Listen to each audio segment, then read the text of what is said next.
자, 오늘 공부 계속 히브리서 6장 말씀 공부하겠습니다.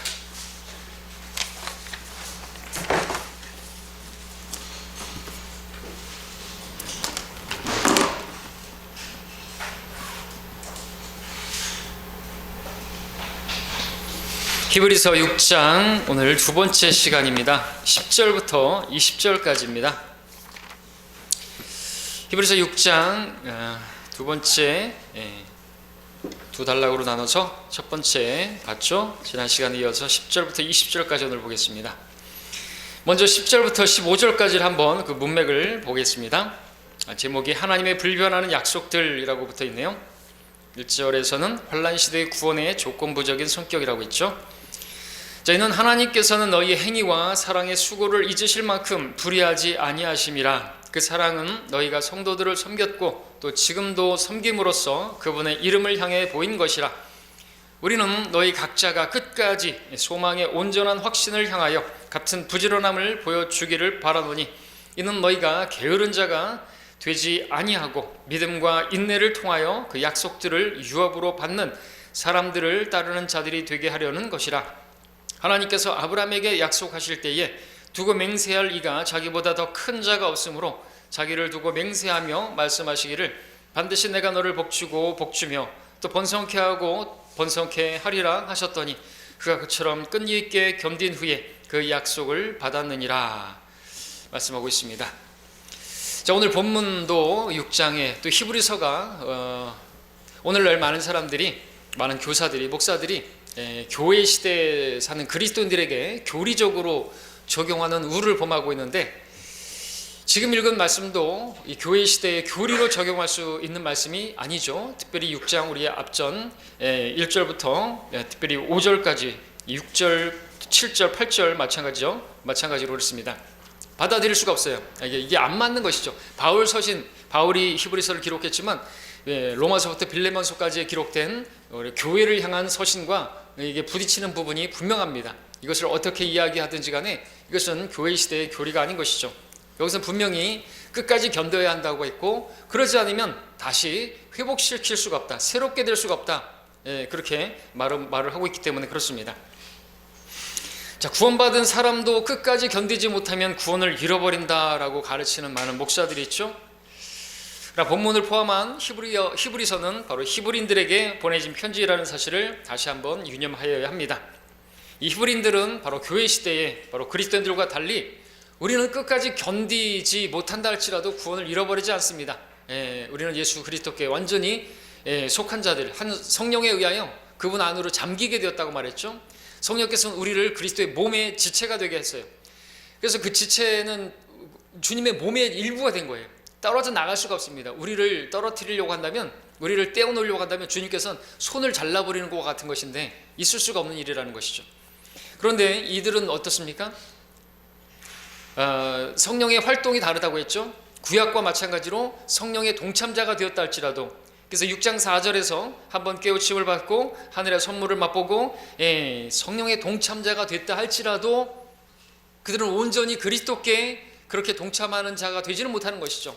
3장 14절에서 우리가 봤던 것처럼 이는 우리가 처음에 확신을 끝까지 견고하게 붙들면 그리스도께 참여한 자가 되기 때문이라. 영어로는 같은 것입니다. 성령의 동참자나 또 그리스도의 동참자나 같은 말인데, 이때는 성령의 동참자가 됐다 할지라도 끝까지 견디지 못하면 그리스도께 동참하는, 그리스도께 속한 자가 되지 못한다는 것이죠. 근데 오늘 우리는 어떻습니까? 우리는 성령께서 우리 안에 들어오셨죠. 성령의 동참자가 되었습니다. 성령께서는 우리를 떠나지 않으신다고, 위로자가 우리를 버리지 않으시고 떠나지 않는다고 말씀하셨습니다. 그리고 우리는 또한 그리스도께 참여한 자들이 되었죠. 그리스도께 참여한 자들, 예수 그리스도의 십자가에 우리가 참여했잖아요. 예수 그리스도의 십자가를 통해서 주님께서 우리를 불러주셨잖아요.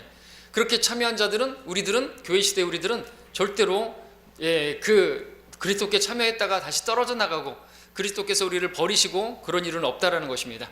그런데 어떤 사람들은, 어떤 시대에 사는 사람들은 성령께서 임하셨다 할지라도, 그래서 예수를 믿었다 할지라도 그들이 끝까지 그 믿음을 지키지 않으면, 그러니까 대환란 때 짐승의 표를 받아버리게 되면 그럼 버림을 당하는 거예요. 그리고 다시는 새롭게 회개시킬 수가 없어요. 그것은 하나님의 아들을 다시 십자가에 못 박는 것이나 마찬가지라는 것이죠. 예수님을 다시 십자가에 못 박을 수 있습니까? 예수님께서 한 번 십자가에 달리셨지 두 번 십자가에 달릴 수 있습니까? 모세는 바로 예수님의 그 십자가를 예표하는 바로 반석을 치라고 했을 때 한 번만 침을 당해야 되는 거죠. 두 번째는 말하라고 했죠. 두 번 치게 되면은 그거는 예수님의 예표를 엉망으로 만들었기 때문에 약속의 땅에 들어가지 못한 것이에요. 모세조차도. 그렇죠? 마찬가지라는 거죠. 히브리인들 이제 그 구약의 그 율법, 그것이 구약 시대 마찬가지로 이제 성령의 동참자가 되었다 할지라도 그들이 하나님 앞에 범죄했을 때 성령이 떠나기도 했다고 지난 시간에 봤던 것처럼 삼손이라든지 그리고 사울이라든지 그리고 다윗조차도 그 범죄했을 때 주의 영을 내게서 거둬가지 마시라고 그렇게 기도했던 것을 보게 되었죠. 그와 같은 구약의 성령의 활동이 바로 환난 때도 이어지는 것입니다. 교회 시대는 다른 것이에요. 교회 시대는 에베소서에서 말씀하시고 있는 것처럼 고린도 전서에서 말씀하고 있는 것처럼 성령께서 우리를 인치셨다고 말씀하고 있어요. 들어오시고 안 나간다고 봉인하셨다고 말하는 거죠. 그렇기 때문에 다른 것은 같지 않은 것이고요. 다르다면은 이거는 대상이 다른 것이고 시대가 다르다는 것을 알아야 하는 것입니다. 이걸 같이 막 섞으면 안 되는 거죠. 마태복음에서는 19장에서 분명히 한 부자 청년이 영생을 얻으려면 내가 무엇을 해야 됩니까? 라고 물어봤죠. 계명을 지키라고 했어요. 사도행전 16장에서는 빌보 간수가 내가 구원을 받으려면 어떻게 해야 됩니까? 라고 했을 때 주 예수 그리스도를 믿으라 그렇게 말씀하고 있습니다. 오직 예수만 믿으면 구원을 받는, 그래서 영원한 생명을 얻는 그러한 말씀이 나오고, 마태복음에서는 주님께서 아직 십자가를 지시기 전이기 때문에 계명을 지키라 그래야 영생을 얻는다 말씀하고 있죠. 다른 것은 그래서 같지 않다는 것이죠. 이게 바로 세대적 진리고 이것이 바로 경륜에 따른 하나님의 구원 계획인 것입니다. 그래서 환난 시대에는 계속해서 끝까지 견디는 그것이 필요한 것이죠. 그래서 우리가 지금 읽은 6장 10절부터 15절까지에서도 뭔 말씀이 나온 것입니까?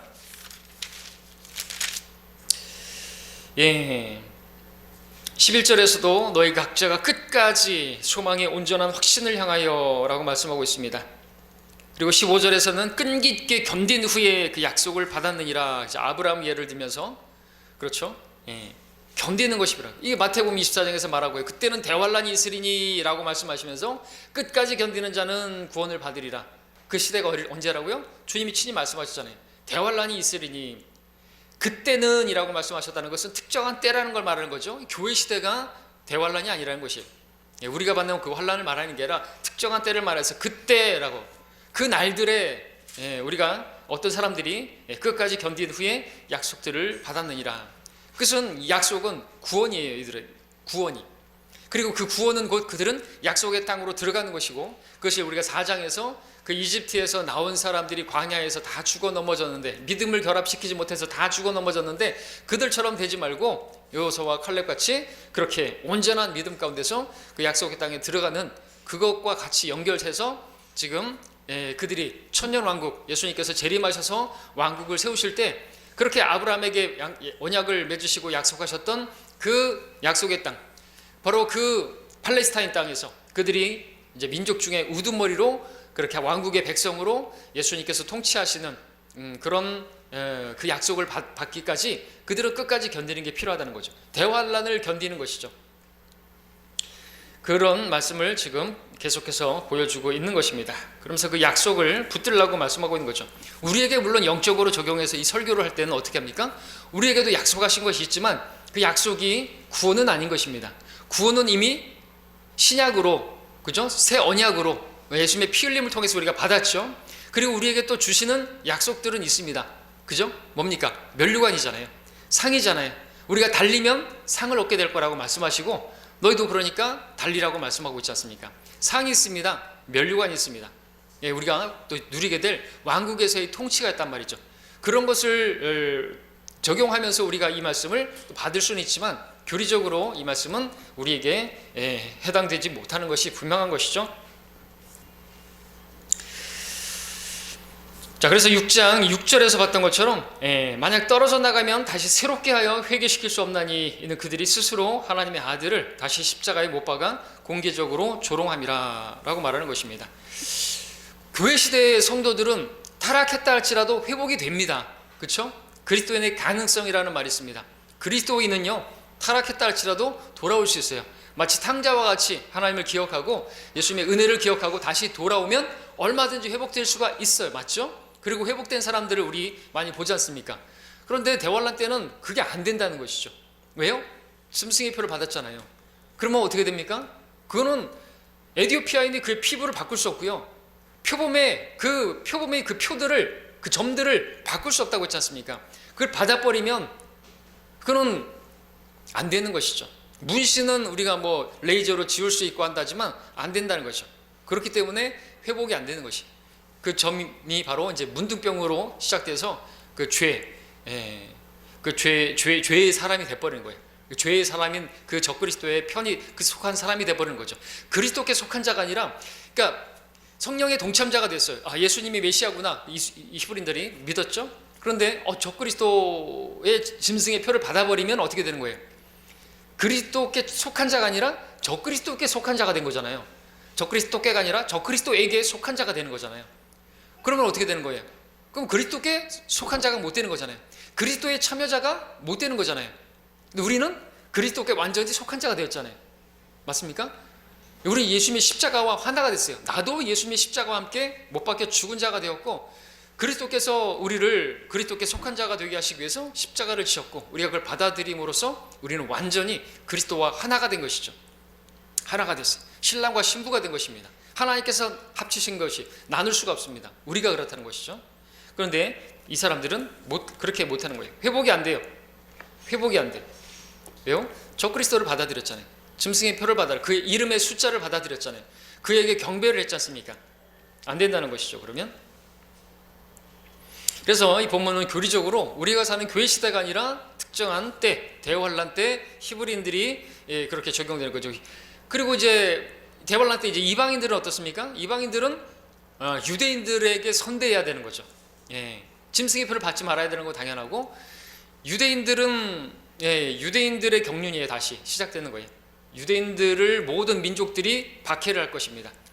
그런 시대, 세상은 점점 마지막 때로 갈수록 반유대주의, 이스라엘을 지도상에서 없애버려야 한다는 그런 풍조로 가게 될 것이고, 이스라엘을 미워하는 그런 시대의 풍조로, 그러다가 이제 대환란이 임하게 되면 그 이스라엘을 그냥 못 죽여서 안달하는 그런 적그리스도, 모든 그러한 풍조가 그러하고, 근데 그 가운데서 마귀가 이제 주님께서 그런 가운데서 이방인들은 유대인들에게 선대해야 되는 것이죠. 잘 돌봐줘야 되는 것입니다. 그들이 감옥에 가고 그들에게 먹을 것이 없으면 어떻게 됩니까? 먹을 것을 주고 그렇게 해야 된다고 마태복음 25장에서. 그렇게 하면 양의 민족이 되어서 왕국으로 들어가게 되는 거죠. 이방인들을 말하는 거죠. 이방인들은 유대인들을 선대하는 그 조건으로 왕국에 들어가는 것입니다. 유대인들은요, 그때 믿음과 행위를 자꾸 얘기했는데 그 행위는 곧 형제 사랑입니다. 그래서 지금 여기서 나온 게 뭡니까? 10절에서 나온 게 뭐예요? 이는 하나님께서 너희의 행위와 사랑의 수고를 잊으실 만큼 불의하지 아니하심이라 그랬죠. 그 사랑은 너희가 성도들을 섬겼고 또 지금도 섬김으로써 그분의 이름을 향해 보인 것이라. 우리에게도 그대로 적용할 수 있습니다. 그렇죠? 그런데 대환란 때는 이거는 너무나 분명한 것이, 그들에게 있어서 믿음이 있다고 하면서 행위가 없으면 그 행위는 성도들을 향한 행위를 말하는 거죠. 야고보서에서 말씀을 함께 할게요. 야고보서 보겠습니다. 2장을 보겠습니다.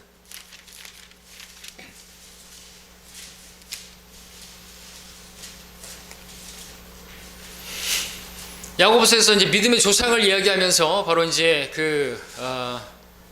유대인들의 그러한 그 조상으로 말하고 있죠. 로마서에서는 우리 바로 교회가 믿음의 자녀로 이제 믿음의 조상은 아브라함으로 말하고 있고요. 2장 22절에 보면 믿음이 어떻게 그 행함과 더불어 온전케 더불어 작용하였으며 믿음이 행함으로 온전케 되었음을 내가 보느냐 말씀하고 있죠. 그리고 14절에서도 나의 형제들아 만일 누가 믿음을 가지고 있다 하면서 행함이 없으면 무슨 유익이 있겠느냐, 믿음이 그를 구원할 수 있겠느냐, 만일 형제나 자매가 헐벗고 그날의 양식조차 없는데 너희 중에 누가 그들에게 말하기를 평안히 가라, 몸을 따뜻하게 하고 배부르게 하라고 하면서 그 몸에 필요한 것들을 주지 않는다면 무슨 유익이 있겠느냐. 그와 같이 행함이 없으면 믿음만으로 죽은 것이라. 이렇게 말을 하면서 행함에 대해서 강조하고 있죠. 그때는 믿음은요 곧 행함입니다. 네, 행함. 그리고 그래서 야고보서 5장 같은 경우에서도 부자에 대해서 화 있다고 말하고 있죠. 5장 1절에 이제 오라 너희 부자들이여 너희에게 닥칠 재난으로 인하여 울고 고통하라. 너희 재물은 썩었고. 재물을 축적하면 안 되는 것이에요. 베풀어야 되는 거죠. 왜 베풀어야 됩니까? 대환란 때는요 먹고 살 수가 없어요. 짐승의 표를 받지 않으면. 근데 대환란 때 누가 부자다, 이 사람은 저주받을 사람이에요.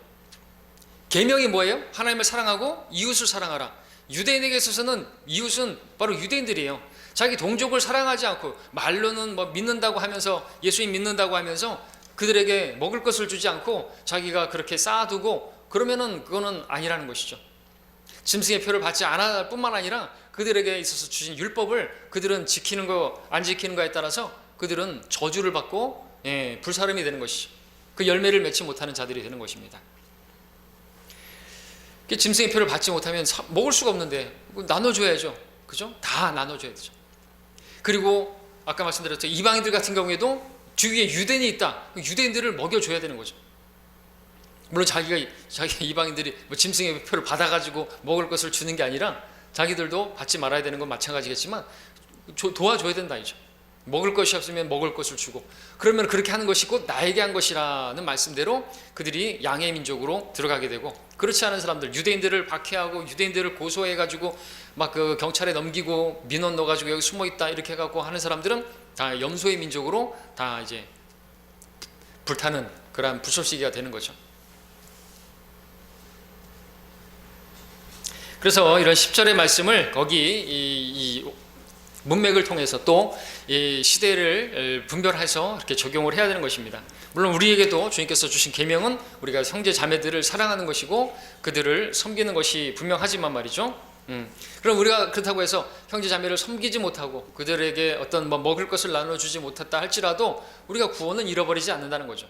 문제는 이 사람들은 구원이 하나님께서 주시는 상속이에요. 구원의 상속자들 그랬잖아요. 천사들은 구원의 상속자들을 섬길 자들을 섬기는 영이라고 말하고 있죠. 히브리서에서 1장에서 말씀하고 있지 않습니까?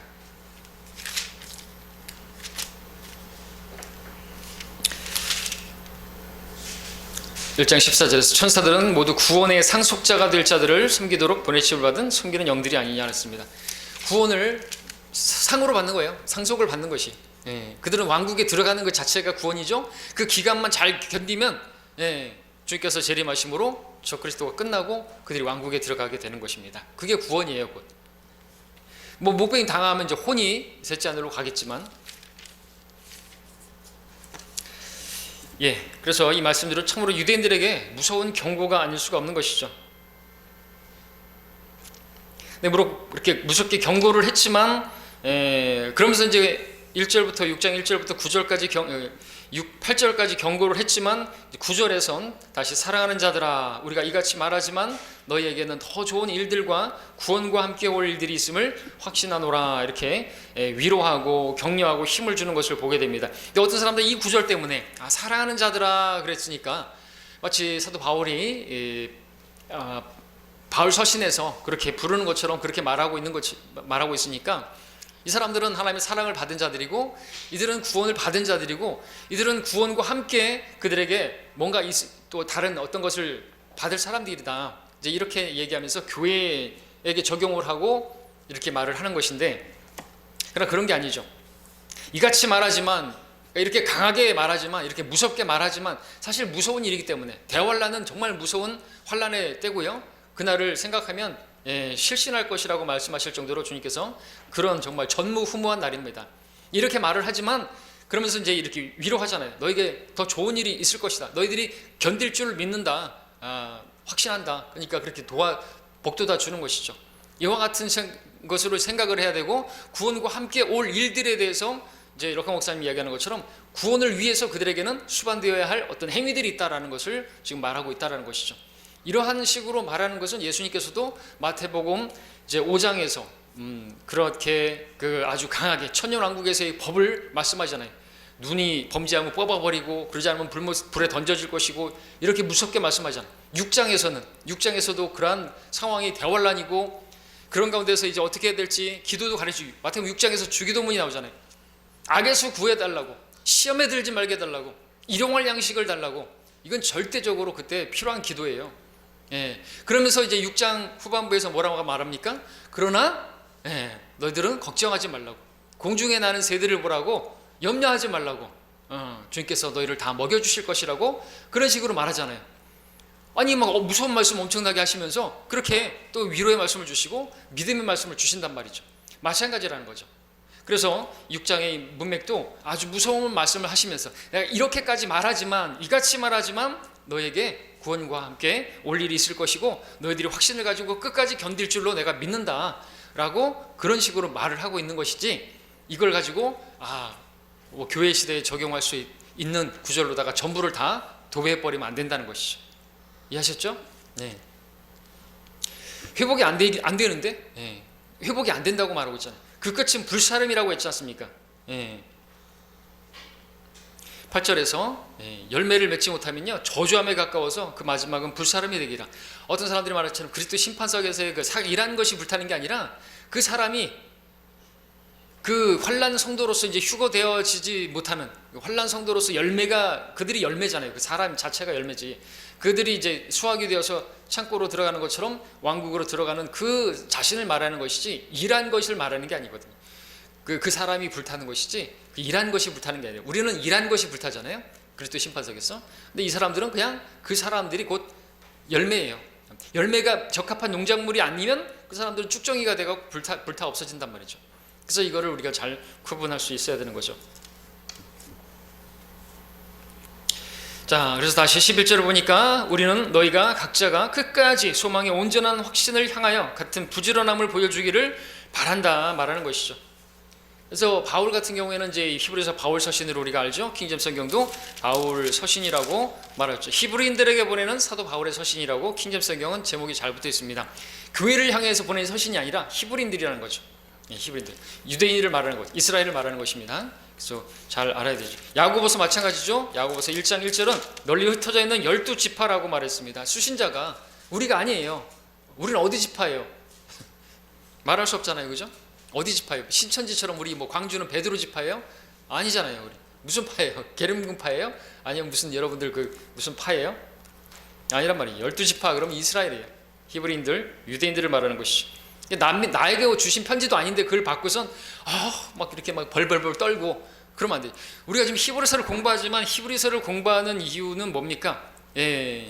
히브리서가 우리에게 영적인 교훈을 주는 많은 말씀도 있고 실제적으로 받아들일 말씀도 있고, 그런데 이것은 1차적으로 히브리인들에게 그 대환란 때 그러한 하나님의 경륜 가운데 놓인 그 사람들에게 주어진 것인데, 그래도 우리가 받아들여야 되는 것은, 그리고 우리가 공부해야 되는 이유는 우리가 이 말씀들 때문에 두려워하고 막 떨고 그러면 안 되니까, 그렇죠? 그래서 배워야 되는 거죠. 그래서 진리의 말씀을 올바로 나누어서 공부하게 되면 그 진리가 우리를 자유케 하는 것이죠. 근데 이 히브리서를 모르게 되면, 야고보서를 또 모르게 되면은, 심지어 마틴 루처조차도 뭐라 그랬습니까? 야고보서를 지푸라기 서신이라고 했어요. 로마서는 자기 아내의 이름 캐서린을 따라서 캐서린과 같은 이렇게 책으로 치부했죠. 로마서는 너무나 좋은데 야고보서는 너무나 싫은 거예요. 로마서에서는 믿음으로 구원받는다 그러는데 야고보서는 행함으로 구원받는다고 하니까 그것 때문에. 근데 우리는 이거를 다 해결했잖아요. 그렇죠? 히브리서도, 야고보서도, 계시록도, 마태복음도 하나님의 경륜에 따라서 이렇게 그 시대가 쭉 흘러가요. 이 교회 시대만으로 있는 게 아니에요. 우리가 휴거되고 나면 그렇게 이어지고 왕국이 있을 것이고, 그 왕국의 법이 마태복음에서 주님께서 왕으로 오셨는데 그들이 거부했잖아요. 그래서 연기가 되었어요. 그 연기된 가운데서 교회 시대가 지금 들어선 것이고, 이 교회가 이제 없어지면, 들림 받게 되면 환란이 임하게 되는 것이고, 그때는 다시 주님께서 유대인에게 오셨던, 왕으로 오셨던 그 경륜이 시작되는 것이고, 그때 왕국을 그 왕으로서 메시아를 받아들이고 그래야지 왕국으로 들어가죠. 적그리스도에게 속으면 안 되는 것이 또다시, 그렇죠? 초림 때 마치 그 선임 제사장 바리새인들에게 속아가지고 십자가에 못 박았던 것처럼 그렇게 십자가에 또다시 못 박으면 끝나버리는 거죠. 그렇죠? 적그리스도를 받아들이면 끝나버리는 것이. 끝까지, 11절에서 지금 봤죠? 끝까지 라는 말이 계속해서 반복되고 있습니다. 그래서 그런 그것을 바라보고 주님께서 왕국을 주실 것이다. 왕국이 있다. 주님께서 다스리고 너희들에게 그 아브라함 때부터 약속하셨던 그 땅을 너희들에게 주실 것이다. 그러니까 이제는 좀 믿음을 가지고 그 너희들 조상들처럼 그렇게 믿음 없어가지고 뭐 다시 이집트로 돌아가자, 또 불평하면서 불뱀에 물려 죽고 그러지 말고 들어가라는 것이죠. 끝까지 소망의 확신을 가지고 하나님께서 주실 것이다.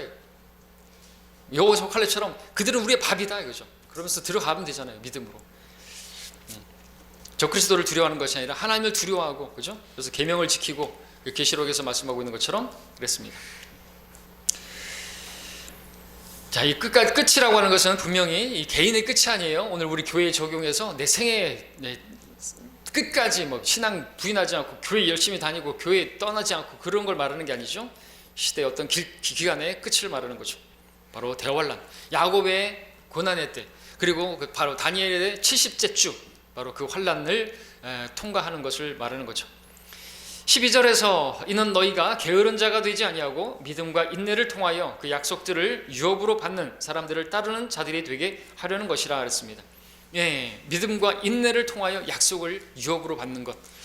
물론 우리에게도 이 유업을 이제 상으로 또 왕국에서의 그 통치로 한다면 그대로 읽고 받아들일 수 있지만, 이들에게 있어서 유업은요, 이스라엘에게 유업은요, 그 땅이에요.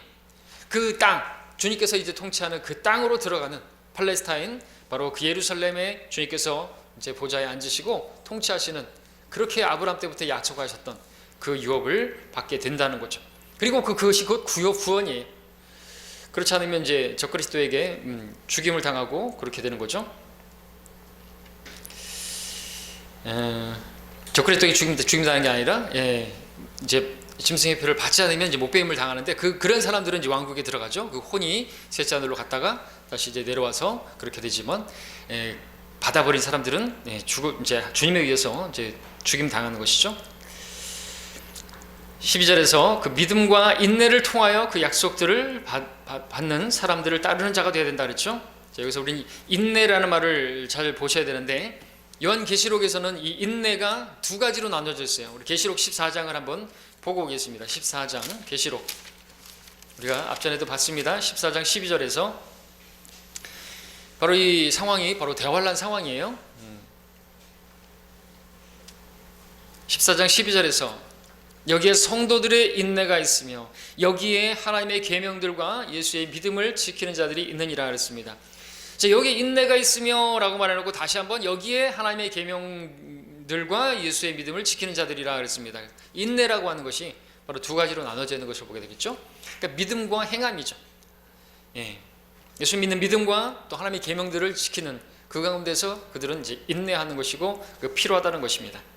그래야지 약속의 동참자가 되는 것이죠. 그 약속들을 유업으로 받는 사람에 대해서 말하는데 그 위대한 모델로서 아브라함을 제시하고 있습니다. 창세기 12장부터 17장까지 나오는 아브라함, 하나님께서 여러 약속을 하셨는데 특별히 아브라함에게 복을 주시고 복을 주시겠다고, 자손을 해변의 모래와 같이 그렇게 주시겠다고 말씀을 하셨죠. 그 약속이 이행되어서 자손들이 그렇게 많아졌습니다.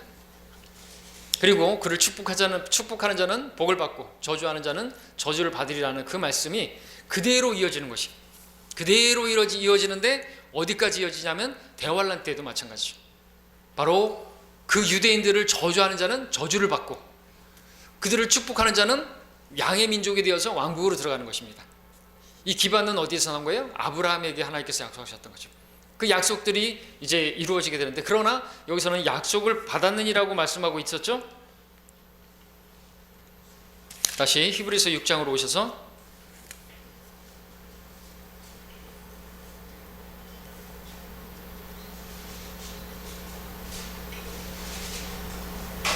15절에서 분명히 그처럼 아브라함은 끝까지 견딘 후에 약속을 받았느니라 말씀하고 있습니다. 그 자손들에 대한, 그 씨들에 대한, 그 씨가 그렇게 바다의 모래와 같이 될 것이라고 하는 그런 약속들을 받았던 것이죠. 자, 그런데 아브라함이 아직까지 받지 않은 약속이 있죠. 아브라함의 언약, 바로 땅에 대한 약속인 것입니다. 하나님께서 분명히 아브라함에게 이 땅을 내 씨에게 주겠다 말씀하셨습니다. 15장 15절에서 그 창세기 아브라함에게 언약을 세워 말씀하시기를 내가 이 땅을 이집트 강에서부터 큰 강 유프라테스까지 내 씨에게 주었느니라 말씀하셨는데, 이 땅에 대한 언약은 약속으로 받았지만 그것이 온전히 성취되지는 못하고 있죠. 계속 지금 싸우고 있잖아요. 그 땅 때문에 싸우고 있는 거예요 지금. 그죠? 또 아브라함이 이제 육신적으로 행해서 이제 이스마엘을 낳고, 이스마엘의 씨 때문에 지금 이스마엘의 씨와 이삭의 씨를 지금 싸우고 있잖아요. 계속해서 세계의 중심에 있고 이스라엘이 중동의 화약고가 되고. 자, 그런데 그 약속은 이제 온전히 성취될 때가 언제냐? 바로 예수님께서 재림하셔서 바로 그 팔레스타인 땅을 바로 이삭의 씨에게, 바로 아브라함의 자손, 바로 야곱의 자손, 바로 그들에게 주실 것입니다. 그때 온전히 성취가 되는 것이죠. 그러나 아직까지는 온전치 못한 것이. 그래서 히브리서 11장을 보시면 11장 39절에 이런 말씀들이 나오죠. 히브리서 11장 39절에서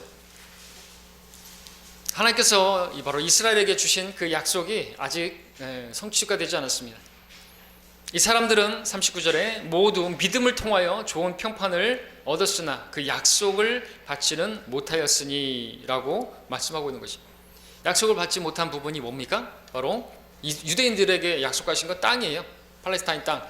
계속 그렇게 지금 자기들 땅이라고 주장하고 있으니까 주장을 못하고 있죠. 근데 하나님께서 그들에게 주신 것이, 유대인에게 주신 거예요. 성경에 따르면 그렇게 하나님께서 주신 것이고 그렇습니다.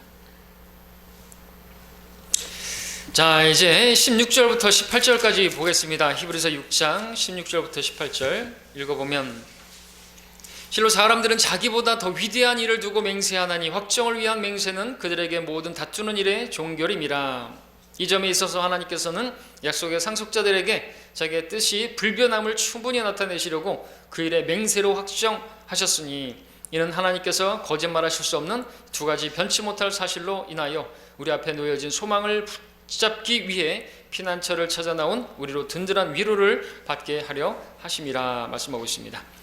또 확신을 이야기하고 있고, 또 끝까지 붙을 것을 말씀하고 있고, 그렇습니다. 또 위로를 주고 있는 것을 보게 되죠. 16절에서 맹세를 할 때 더 큰 일을 두고 맹세한다는 거, 그것은 이제 성경뿐만 아니라 일반적인 상식이죠. 그래서 사람들도 자기보다 위대한 어떤 사람들을 이름을 두고 맹세를 하잖아요. 내 아버지의 이름을 걸고 내가 맹세한다, 이렇게 말하면서, 또는 하늘을 두고 맹세한다. 왜? 하여튼 제일 하다고 생각하니까 그렇겠죠. 미국 사람들은 하나님을 두고 맹세한다 이렇게 말을 하고, 왜냐하면 하나님보다 더 큰 분은 없고 위에 있는 분은 없잖아요, 그죠? 미친 사람이 아니고서야 하나님보다 더 위에 누가 있다고 말을 할 수는 없잖아요. 미친 사람들이 셋이 모여서 그런다 그러죠. 나는 왕이다. 그러니까 한 사람이 나는 하나님이다. 그랬더니 세 번째 사람, 내가 언제 너 하나님 시켰냐고 그렇게 말을 하는 사람들이, 미치지 않고서는 하나님 위에 아무도 없잖아요. 그래서 하나님께서도 자기보다 더 큰 자가 없기 때문에 자신을 두고 맹세하고 확정하셨다는 거죠. 이게 변치 못할 것이에요. 근데 그분이 거짓말하실 수 없는 분이시다 이렇게 말씀하고 있는 것이죠.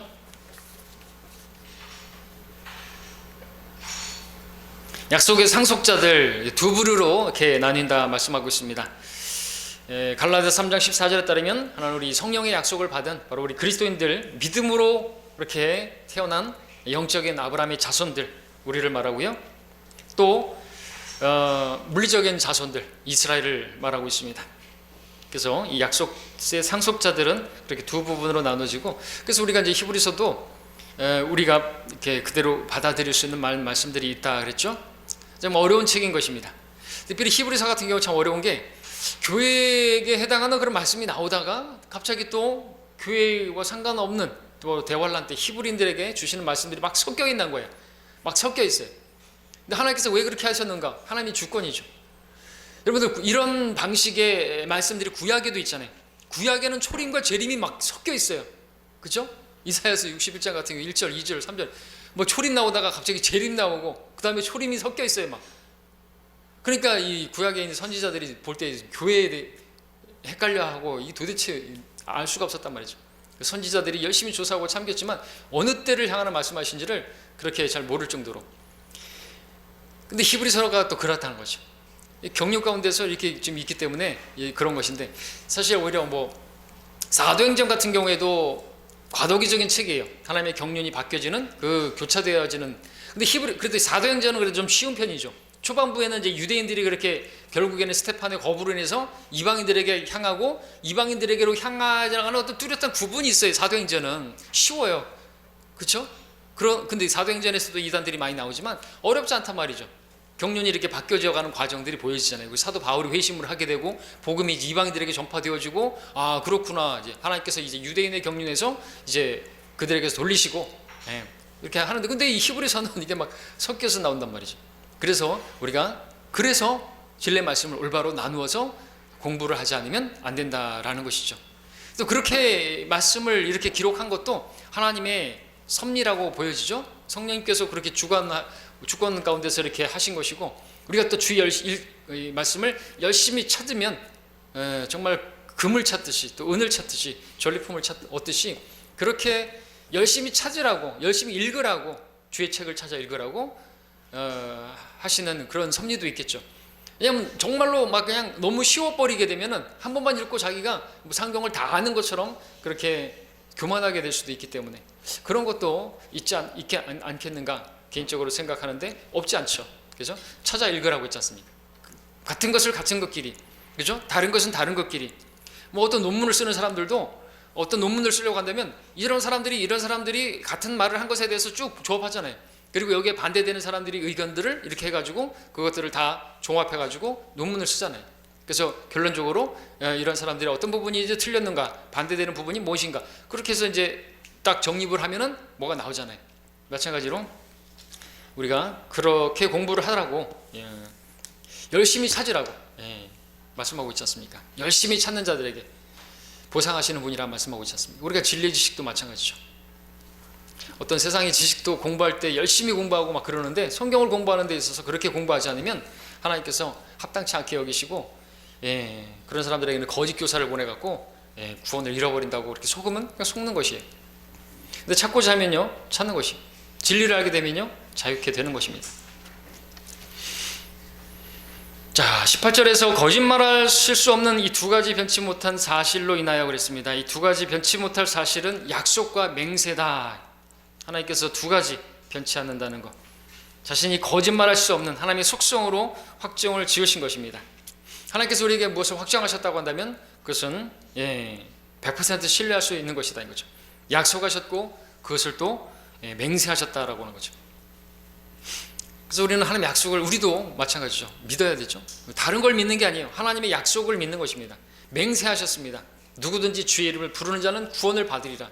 그렇게 쓰면은 우리는 확신을 가져야죠. 어떤 사람들이 구원에 대해서 확신을 갖지 못하는 사람들은 왜 확신을 갖지 못하는가? 하나님께서 약속하신 것을, 약속을 붙들지 않고 하나님께서 그렇게 맹세하신 것을 붙들지 않으면 그 사람은 어디에서도 확신을 갖지 못하죠. 예수님을 영접했는데 자기는 확신이 없다고 생각해 보십시오. 그런 사람에게 어떻게 확신을 줄 수 있을까요? 나는 예수님을 믿었어요. 예수님 영접했어요. 그러나 나는 확신이 없어요. 내가 지옥 안 갈 수 있을까? 나는 정말 두려워요. 그런 사람이 있죠. 많이 있어요. 그런 사람은 어떻게 말하죠? 하나님의 말씀을 우리가 확신하지 않고 다른 무엇으로 확신을 할 수 있을까요? 그게 진짜 확신일까요? 그죠? 하나님의 말씀인데, 하나님의 말씀이 약속하셨는데, 그 약속에 맹세까지 하셨는데, 누구든지 그를 믿으면, 주 예수 그리스도를 믿으라, 그러면 구원을 받으리라 말씀하셨고, 한번 들어오시면 떠나지 않는다고 말씀하셨고, 인치셨다고 말씀하셨고, 그렇게 말씀하신 약속을 붙들지 않고 그래도 난 느낌이 없는데요, 내가 구원받았다는 어떤 느낌이 없는데, 느낌을 신뢰하면요 확신을 갖지 못하는 거예요. 맞잖아요. 느낌이라는 것은 아침 저녁으로 바뀔 수가 있는 거예요. 자, 열심히 있을 때는 막 구원받은 것 같고, 열심히 없을 때는 구원받지 않은 것 같고, 그럼 그건 확신을 가질 수가 없는 거죠. 어떻게 거기에 그 위에서 자기가 반석 위에 서 있다고 말할 수가 있겠습니까? 우리는 뭐예요? 하나님 말씀을 믿는 거잖아요. 하나님께서 약속하셨어요. 거짓말하실 수 없는 하나님께서 이 영생을 약속하셨다고 말씀하고 있지 않습니까? 예. 자, 이들도 마찬가지죠. 예. 그러니까 약속하신 분은 신실하시니까 너희는 그 약속을 소망으로 삼고 끝까지 믿음으로 그렇게 나가라는 거죠. 게으르지 말고. 그런 말씀하고 있죠. 게으름은 죄니까. 바로 그 소망에 대해서 이야기하고 있습니다. 그리고 19절 20절에서 우리가 이 소망을 혼의 닷같이 가졌으니 확실하고 견고한 소망이라 이로써 우리의 혼이 휘장 안으로 있는 곳으로 들어가나니 그랬습니다. 혼이 휘장 안으로 들어간다. 휘장 안으로, 셋째 하늘, 바로 지성소, 거기는 바로 우리 선두주자이신 예수께서도 우리를 위하여 그곳으로 들어가시어 멜키세덱 계열에 따른 영원한 대제사장이 되셨느니라. 멜키세덱 계열에 따른 영원한 대제사장, 다시 제사장으로서의 예수 그리스도에 대한 그런 부분, 멜키세덱과 관련해서 이제 7장에서 좀 자세하게 설명하고 있습니다만, 그럼에도 우리가 모르는 부분들은 모르고 그 부분에 있어서도 라코 목사님께서는 나는 모른다, 여기까지 라고 말씀하고 있는 신비의 인물이죠. 멜키세덱. 하나님께서 침묵하신 부분은 우리가 침묵을 해야 되죠. 자, 우리도 마찬가지죠. 우리도 이러한 소망, 우리에게 주시는 소망 있죠. 복된 소망이라고 말씀하십니다. 산 소망이라고 말씀하십니다. 그것을 붙들어야 되겠죠. 혼의 닷같이, 닷은 뭡니까? 배가 정박하기 위해서 떨어뜨리는 것이죠. 바다에 땅에 딱 가지고 갈고리 같은 걸로 거울고 있으면은 아무리 바람이 막 세게 불어 닥친다 할지라도 떠내려가지 않겠죠. 부초처럼 여기 갔다 저기 갔다, 이 세상의 풍조에 여기저기 밀리는 게 아니라, 그죠? 우리가 바로 예수 그리스도의 오심을 우리가 소망으로 삼는다면 우리가 흔들리지 않을 것이고, 우리가 주님께서 주시는 약속을 또 유업을 받게 될 것이. 대환란 때 사람들은 그 약속을 그들이 그렇게 붙들고 혼의 닷같이 바로 붙들어야만 그들은 들어갈 수 있고요. 이 차이예요, 이 차이. 그렇게 붙들어야 하는 사람들이 있고, 우리도 그렇게 붙들어야 한다고 영적으로 교훈할 수는 있죠. 그죠? 우리도 혼의 닷같이 지성소에다가 우리 혼을, 그 닷을 거기다가 던져놓고 딱 있으란 말이죠. 이 어디 세상에다가 두면 안 된다는 거죠. 그러면은 주님 앞에 섰을 때 우리가 상을 받게 되는 것입니다. 구원이 아니라 상을. 구원은 선물이에요. 선물은 선물이고 상은 상이에요. 다른 것은 같지 않습니다. 자, 우리 다음 시간에 7장을 공부하도록 하겠습니다.